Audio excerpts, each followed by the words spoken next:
Dobre. Dobrý deň, dámy a páni. Ja vás vítam u dnešného videa a dneska tu máme tento Braun Digiframe 8050 SLT. Ak sa vám toto video bude páčiť, nezabudnite dať odber, like a zvonček a dole do komentárov napísať, čo si o tomto videu myslíte. Ďakujem, nebudeme toho kecavať a ideme na to.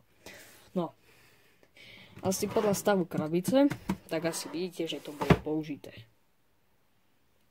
V minulosti som sa na tom hral. No, takže. Prvý pohľad, nič divného. A ani to nie je divná vec. Normálne Digiframe. Mimochodom, táto osmička znamená, že tento displej tak je 8-palcový. Zatiaľ čo si zoberte, tu na tento monitor, ktorý mám, tak má viacej. A to je len niekoľko rokov starý. Ale berte na ohľad, že ešte vtedy technológia nebola taká prepracovaná ako dnes. No. A samozrejme si to aj otestujeme. Takže otvoríme to. Áno, zabudol som zmeniť tu na tejto informácie, takže to má Digital LCD 20 cm, rozlíšenie 800x600, čo je asi nejaké, počkať, HDčko je 720p, rozlíšenie SD, neviem. Potom má to ovládací kontrol, ktorý ja tu nemám. Potom videoklipy sa na to dá. A MP3. Potom má to, že speaker, clock a kalendár, autostart, super slim design a touchcase. Áno, tieto touchcase. Ináč, keby vás zajímala hrúbka tohto, tak je to 9 mm. Môžeme si aj zmerať. Ale to až potom. Takže, čo dostanete? Takže, kabel. Potom ďalší kabel,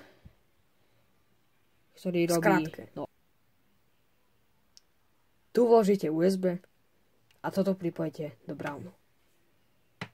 Potom ešte k tomu dostanete ovládač a manuál, ale ten sme vyhodili. Nevadí.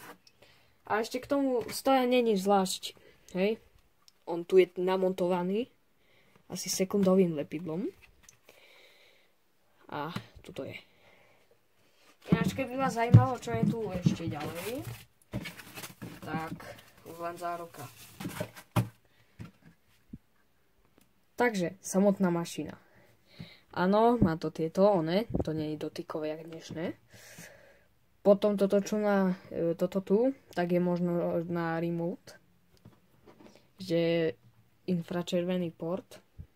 Poznáte to. Predpokladám, že hej. No, tu nám máte DC 5V alebo W, neviem. A potom mini USB, cez ktoré sa napája USB. No. Potom sa tu dáva aj SD karta. Ale to si vyskúšame potom. Takže ideme to sprovozniť. Ináč tento adaptér vyzerá takto. Tu mám zasúvku. Chvíľka napätia. Yes, funguje to. Áno. Počkať. Memory tu nemám. Zapni sa. No, zaplo sa.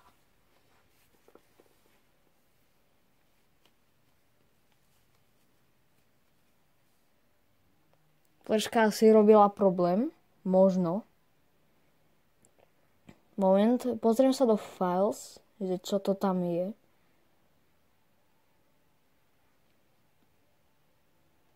Aha. Sú tam nejaké súbory z oného Delphi 2021 a také veci, ale nevadí. Teraz vyskúšame toto pripojiť a nič sa nedeje. Nerob si zo mňa srandu, že to neprečíta. No internet...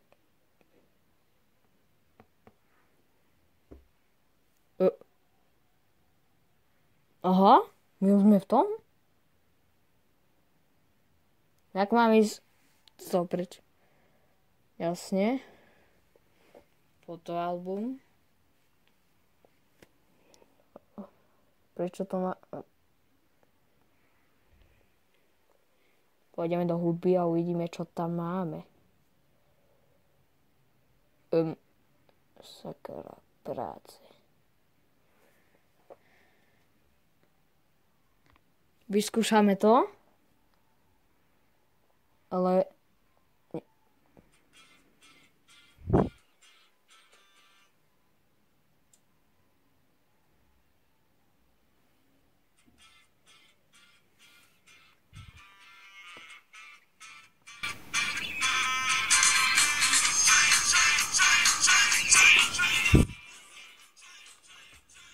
Akože funguje to.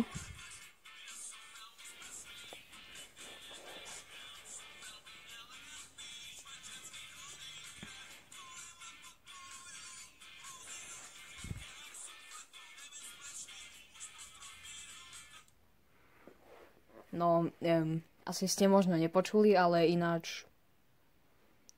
Ako počuť tam ten zvuk, ale možno, že to upravím vo strižne. Takže ak sa vám toto video páčilo, nezabudnite dať like, odber a zvonček a dole do komentárov napíšte, čo si o tomto videu myslíte. Ďakujem a dovidenia.